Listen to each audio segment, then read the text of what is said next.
where your spouse is concerned, you have to think carefully about who is going to be responsible for dealing with things for you when you're incapacitated or some, vulnerable.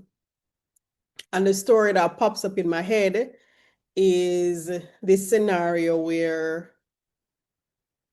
an elderly person, when I say elderly, I'm talking late 80s, going on to 90s, got married to their helper slash nurse slash whatever you want to call it. And the family essentially just left everything up to the nurse to look after the man. This man had acres upon acres of real estate. And somehow the nurse was able to get married to him. And in the sale of a lot of the parcels of land, she was the one that signed over everything, signed for everything, signed, to acknowledge receipt of everything.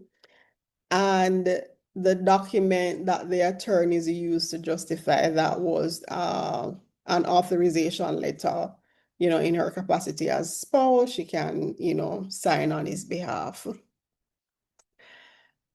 So the power of attorney situation is definitely something that needs to be considered. But if you have elderly parents or elderly people in your family, don't just leave them up, to the nurse or a caretaker or whomever.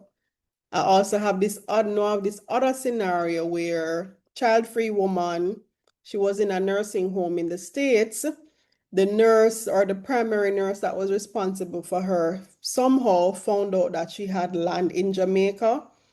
And somehow that woman became her administrator for her estate when she passed away and sold the property that she had in Jamaica for like under market value.